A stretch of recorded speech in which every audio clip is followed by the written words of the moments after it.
The reason that we're all getting so fat right now is that the world is bombarding us with food cues. Well, it's not the reason, but it's a very important reason. What we need to understand is that we are exposed to cues and reinforcing of those cues over and over all day long, every day.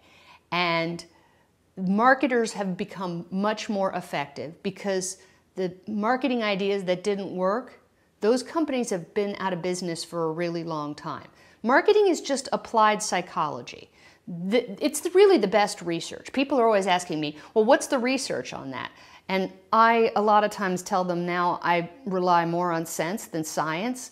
But the reality is there's one kind of research I really respect, and that's marketing research. Because what they're doing is testing what makes people buy the food.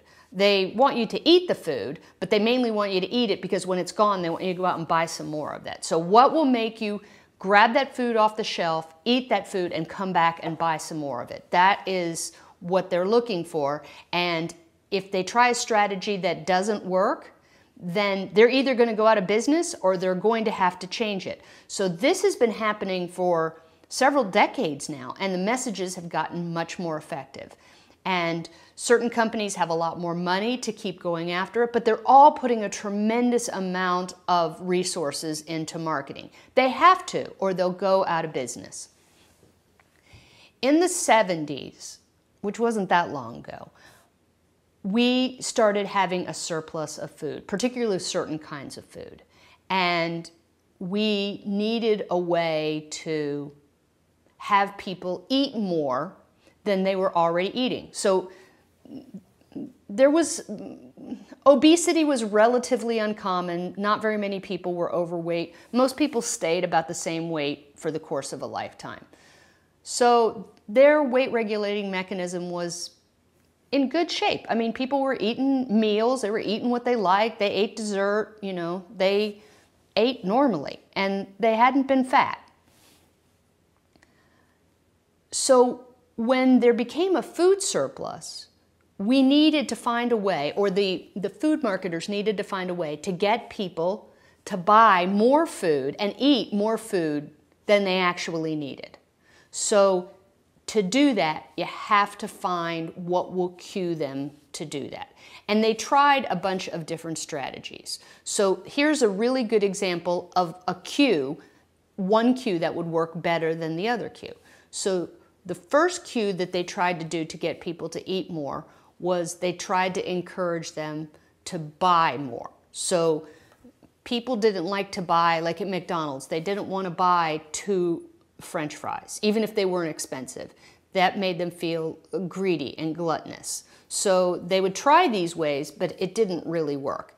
Then they tried the Super Size Me. That worked a lot better. So Super Size Me became something that is, you know, basically part of what we think of as a portion now. So we're cued to overeat because when you have a big portion, you eat all of it. You eat until you're finished.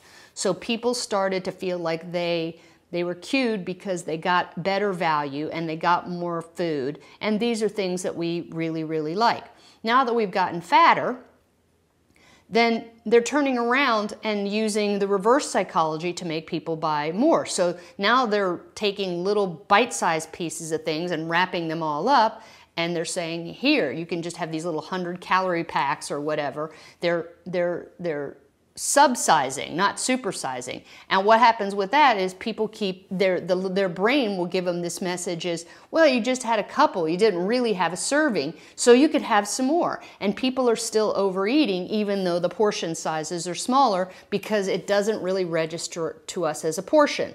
The reason it doesn't register to us as a portion is because it's being marketed to us as a teeny tiny little serving and not very many calories. So you can't only listen with one part of your brain when you do that. So we need to understand that many of the cues are coming to us and they're better at it than we are because they've been studying us for a really long time.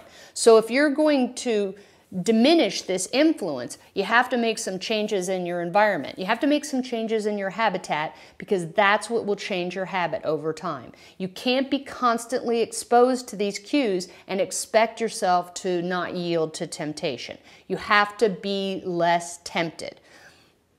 Food is the original drug. And when it's time to go to rehab, you don't go around a lot of other drug abusers. You don't go to the crack house.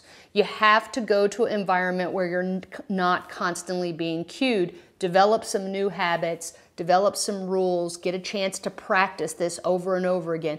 Then you graduate to being able to have maintenance in this obesogenic environment that we live in.